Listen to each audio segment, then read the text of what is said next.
En nuestra tierra. La entrevista de esta hora.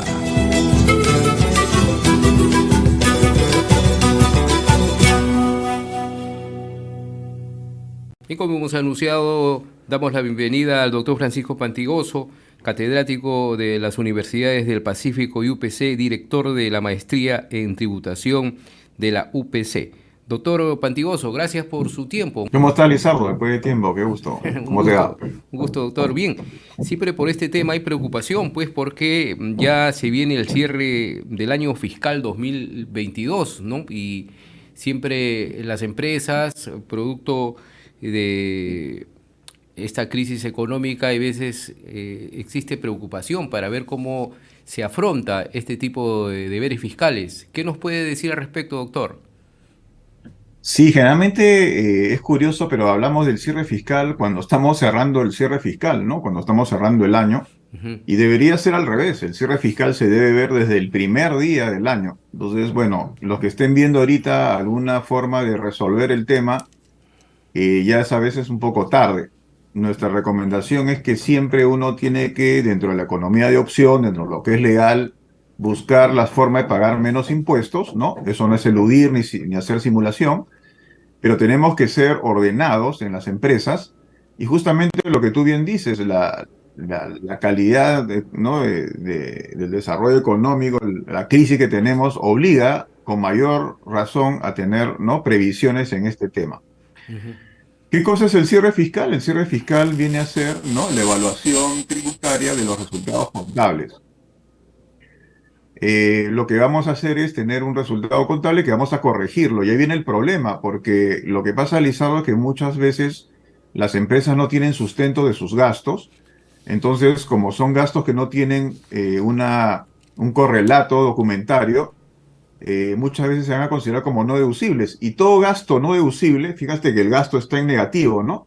Pero si se convierte en no deducible, se convierte en positivo, lo reviertes y va a ser una mayor base imponible de las rentas de tercera.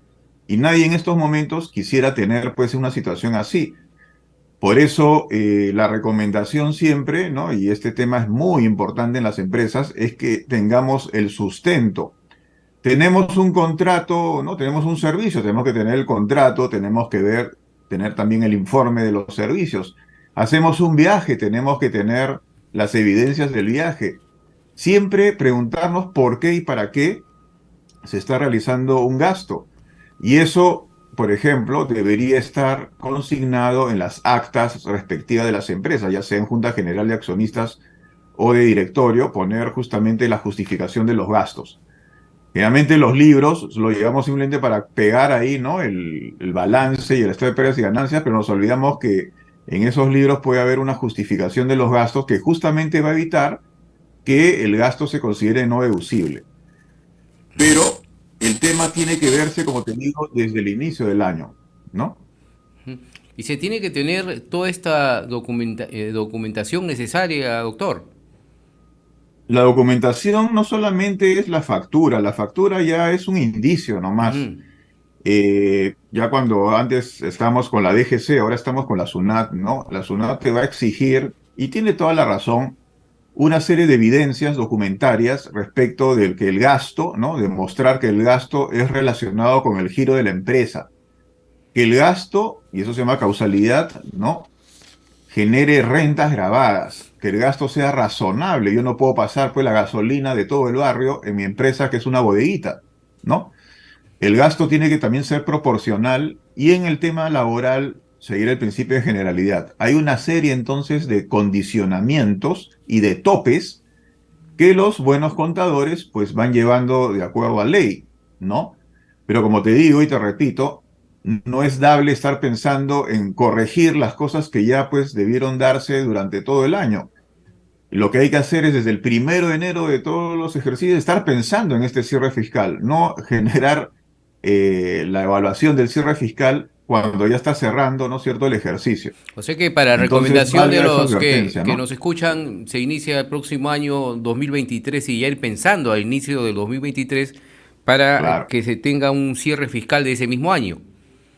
Exactamente, porque porque desde el primer día del ejercicio, 2023, tenemos que ir pensando en los gastos que vamos a incurrir y en la sustentación de esos gastos. Fíjate, por ejemplo, Lizardo, que en estos momentos muchos están pensando, oye, tengo que pagar, ¿no es cierto?, recibo de honorarios, vacaciones, etcétera, pero si tú no lo abonas hasta antes de la declaración jurada, no va a ser gasto de ese ejercicio, va a ser un gasto diferido, Ujú. ¿no? Claro. Entonces, muchos están en ese dilema, más aún con el problema de la liquidez.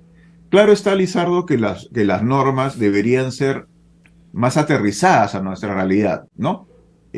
Como tú sabes, en el tema tributario figura el devengo y no el criterio del percibido. O sea, por ejemplo, si yo tengo un alquiler, pero en estas circunstancias de crisis no me está pagando mi cliente, lamentablemente yo tengo que considerar ese ingreso como gravado, a pesar que no percibí el ingreso. Ujú. Problema que también, como tú bien sabes, y lo hemos comentado otras veces, ¿no? Eso se da mucho en el IGB. Tú facturas ahorita y no te paga tu cliente, tienes que pagar el IGB, porque el criterio del devengado es nefasto para la realidad nacional, ¿no? Cosa que no se corrige. O sea, también hay que ser objetivos. La norma no aterriza en una realidad nacional. Son normas copiadas, son normas de otras realidades, son normas recaudatorias, finalmente, ¿no?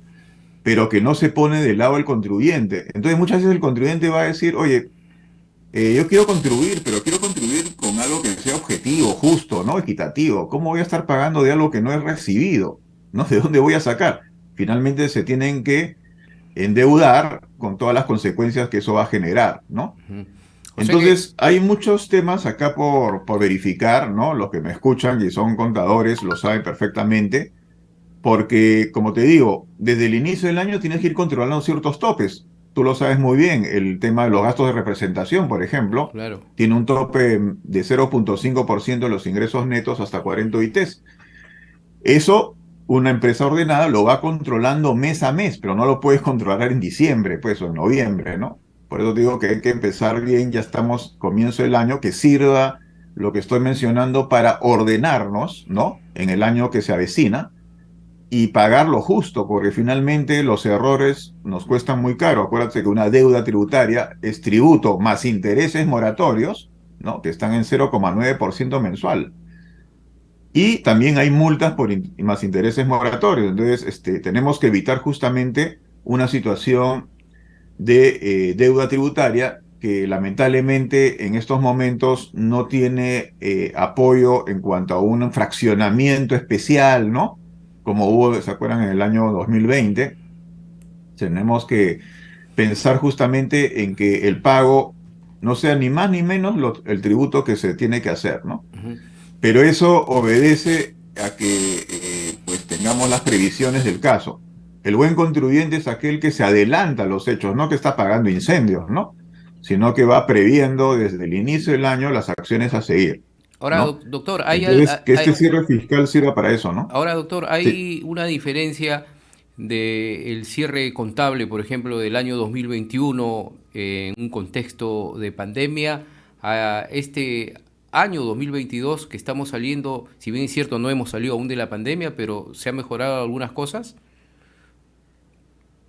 Bueno, indudablemente, pues, cuando tenemos la foto tan mala del 2020-21, todo rebote es bueno, ¿no? O muy bueno, porque claro, si tenemos un decrecimiento en varios puntos negativos, cuando obviamente uno se va a ir recuperando, porque es lógico y esto es así, ¿no? La economía es ambivalente.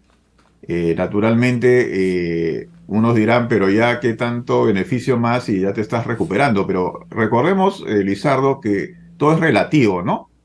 Las MIPES están muy golpeadas y siguen muy golpeadas. Las reglas que se han dado o los beneficios, por ejemplo, esto de la tasa del 8% para hoteles y restaurantes, son, yo creo, normas que finalmente pueden tener una buena intención, pero en la práctica no tienen efecto, porque te doy un pequeño ejemplo y lo vas a entender. Cuando un pequeño restaurante, MIPE, ¿no? MIPE son los que tienen hasta 1.700 suites en el año anterior, pues vende su menú. Ustedes saben que los costos están subiendo, ¿no? El pollo, los huevos, qué sé yo, el arroz, todo está subiendo como costo del plato. Ujú. Y todo eso lo compra con 18% y vende con 10 más 2, perdón, 8 más 2 con 10%. Entonces, es natural que el plato no va a bajar, no va a bajar, más bien va a subir.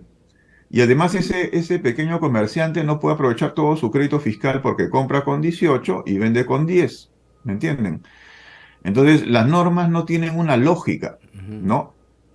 Muchos las tildan de populistas y creo que están acertados porque simplemente es para la foto, para el ¿Y aplauso, quiénes se pero benefician con esta eh, medida entonces, para que entiendan nuestros oyentes y televidentes, doctor? ¿Quiénes son los beneficiados en todo caso? ¿en qué cosa? ¿En la norma? Sí, en la norma, ¿no? De del 18% este que me está hablando de... No, o sea, supuestamente los beneficiarios o beneficiados, son las MIPES, ¿no? Las pequeñas y medianas empresas, que son las que tienen ingresos hasta 1.700 UITs, Ujú. ¿no? Ellas tienen, si tienen la actividad de hoteles, restaurantes, eh, la posibilidad de facturar con 8%, ¿no? Acuérdense que el IGB es más 2 puntos, entonces es 10%. Los dos puntos son el IPM, ¿no? Entonces venden a 10% su plato de menú, por dar el ejemplo, de un restaurante, pero compran todos los insumos con 18%, porque los insumos siguen con la tasa natural y general, ¿no? Entonces acumulas crédito fiscal, que seguramente lo mandarás al gasto, pero finalmente el plato se va incrementando sus costos con los insumos, pues que están subiendo, ¿no? Entonces, por más de que bajes la tasa, y lo pueden corroborar seguramente los televidentes, los menúes, pregunto, ¿acaso han bajado? En muchos casos incluso han subido, Exacto. ¿no? Por eso Porque es así. la pregunta, doctor, era ¿quiénes se benefician? ¿No hay beneficiarios entonces de esta No, medida? lamentablemente, Lizardo, hablemos las cosas claras como tú siempre te gusta indicar, ¿no? Ujú. No hay un beneficiario efectivo. O sea, se supone que el beneficiario era el público, ¿no? Y también estas empresas que el nombre de esta ley decía para incrementar o fomentar el empleo, ¿no? ¿Tú crees, Lizardo, con esta situación económica, que están contratando más cocineros, más mozos, etcétera? Indudablemente, acá viene el tema de la teoría y la práctica, ¿no? La norma muy bonita, teóricamente, pero en la práctica chocas con un montón de situaciones y elementos que debieron ser evaluados. Inclusive, acuérdate una cosa, el MEF estuvo en desacuerdo con esta norma, ¿no? Esta norma, el MEF dijo no, no va a tener los efectos, tal cual está pasando, y además dijo una cosa importante, no vamos a devolver el crédito fiscal que le sobra al restaurante, porque como hemos dicho, compra con 18 y vende con 10, ¿no? Le va a sobrar crédito fiscal. No le vamos a devolver como los exportadores, porque lamentablemente en este país, ¿no? Muchos malos contribuyentes, obviamente, adquieren facturas de favor, ¿no? Operaciones no reales. Entonces estaríamos como regalando la plata sobre una compra inexistente. No, no sé si me dejo entender. Sí. Entonces, lamentablemente, pues la norma hace hueco por todos lados. Y así vemos, Lizardo, que el contribuyente se ve enfrentado a normas que están mal hechas o normas que no salen o no se reglamentan. Entonces, ya que estamos hablando del cierre fiscal, hay que verlo como un todo, ¿no? Claro. El contribuyente tiene que cerrar impuesto a la renta, pero está esperando también ciertos apoyos, especialmente las MIPES, en este cierre fiscal, ¿no? Facilidades de pago. Hay una norma, creo, bien interesante, que es que, oye, las MIPES cuando inicien no paguen impuestos por 6 o 2 años, ¿no? Están discutiendo eso. Qué bueno sería realmente eso, ¿no? Pero Lizardo, echa la ley, echa la trampa, los malos contribuyentes van a decir, qué buena esta norma, constituye una empresa y a 2 años la cierro y creo una nueva, ¿no? Ujú. Eso se llama la elusión tributaria. Entonces, eh, la situación tributaria es bien compleja porque la norma muchas veces no sale completa o está mal hecha. El contribuyente tiene un mal accionar, hay que reconocerlo. Muchos contribuyentes actúan en base a la ilusión tributaria y defraudan, además. Y el Estado solamente le interesa recaudar, ¿no? No se pone del lado del pequeño contribuyente y tiene ingentes ingresos, ¿no? Por la minería y todo lo extractivo, pero se olvida de las pobres MIPES que con las justas están, ¿no? Tratando de subsistir, porque como tú bien has dicho, no es que estemos en los mundos anteriores a la pandemia, ¿ah? Hablemos las cosas claras, ¿no? Claro. Hay MIPES que le van bien de acuerdo al rubro, pero la mayoría está recién empezando, ¿no? y vamos a sacar del agua la cabeza porque le está ahogando, ¿no? Están ahí con las justas, ¿no? Y esperan, por ejemplo, justamente hablando ya de fines de año, que la campaña navideña le salve, ¿no? De lo mal o regular que le ha ido en este año, en los últimos meses. Ahora, doctor, y finalmente, y en el sector agrario, producto de estas idas y venidas, del mal manejo, que decirlo así claramente, del Ministerio de Agricultura, ¿cómo están las empresas en el sector agrario? Nos preguntan aquí por WhatsApp en el caso tributario. Bueno, acuérdate que ha salido la nueva ley de promoción, ¿no? Las tasas van a ir subiendo porque antes pagaban 15%, pero gradualmente ya no van a pagar 15%. Pero esto es relativo, ¿no? Depende del tamaño y de la dirección empresarial que tengan estas empresas. Las grandes agroexportadoras yo creo que están tranquilas, Ujú. ¿no? Quizás el problema de la urea las tengan que solventar ellas porque obviamente el gobierno ha tenido algunos reveses ahí, pero bueno, ellos tienen un gran beneficio, o dos beneficios se podría decir, el saldo a favor del exportador, ¿no? Que le devuelven el crédito fiscal de las compras, y tienen el drawback, pues, ¿no? Que es 3% del valor FOB, que es un subsidio que da el Estado. Y por lo tanto, yo creo que esas empresas están tranquilas y están creciendo, ¿no? Viendo siempre sus mercados de exportación. El problema son los pequeños productores, ¿no? Vamos a ver qué pasa, pues, como se estaba mencionando, la falta de urea va a implicar cosechas que no van a llegar a niveles anteriores. Eso se va a ver recién cuando se coseche, ¿no? Cuando la semillita de los frutos o de medio fruto, ¿no? Entonces, el tema es relativo. Siempre se ha hablado, pues, que hay falta de difusión de las normas. Los productores agrarios, me refiero acá a los pequeños, no tienen conocimiento mayor tributario. Es más, a ellos se les compra con liquidaciones de compra porque no son formales, lamentablemente. El que tiene su parcelita, está vendiendo su papita, ¿no? Los que van a ganar siempre son los intermediarios y las grandes empresas, ¿no? Entonces falta una también educación, mejor cultura tributaria y que esto esté reflejado también en un sistema, un régimen que sea simple, entendible, no que sea complejo, porque muchas veces lo tributario se le ve como tema de gurúes, ¿no? Un tema complejo, que simplemente si te metes en la formalidad vas a terminar con multas y mejor te vas al lado oscuro, ¿no? Entonces, yo creo que hay mucho por hacer, ¿no? El tema lo vamos a ver con mayor claridad el próximo año. Esperemos que no pase a mayores, porque eso sí va a reflejarse en los precios, ¿no? De Claro. los productos cuando escasean van a ser más caros, pues, ¿no? Ujú. Y eso Eso atañe a las grandes mayorías, y va a ¿no? repercutir en Eso la va, gente de a pie, ¿no? A las amas de casa, ya, a los bolsillos de todos los exactamente, Lizardo. peruanos. O sea, las personas que van a sufrir son los consumidores, Ujú. finalmente, ¿no? Acuérdate que esto es una cadena, ¿no? Hay el productor y el consumidor. El consumidor, ante poca producción, los precios se elevan, va a comprar menos, se van a, ¿no? Nutrir menos, y todo eso es una cadena negativa y que afecta a los más necesitados, a los que tenemos que realmente cuidar, no solamente con palabras, sino con hechos, ¿no? Y entonces vamos a ver qué sucede, pero hay mucho por hacer, como decía Vallejo, y realmente en el tema tributario estamos muy verdes, ¿no? Todavía, ya que hablamos de la agricultura. Sí, doctor. Bien, muchas gracias, doctor Francisco Pastigoso, como usted lo ha dicho, y las recomendaciones, ya estamos a puertas de este cierre fiscal 2022, se deben tomar las previsiones del caso, usted lo dice recordando topes, condicionamientos y una serie de principios para que el gasto empresarial con la finalidad de pagar lo Claro. justo y sin contingencias como debe ser. Muy amable, doctor, por su tiempo.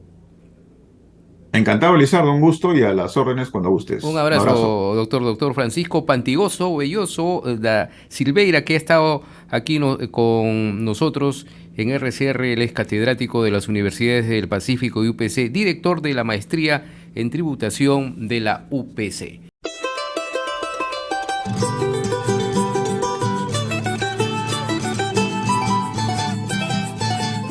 Nuestra tierra.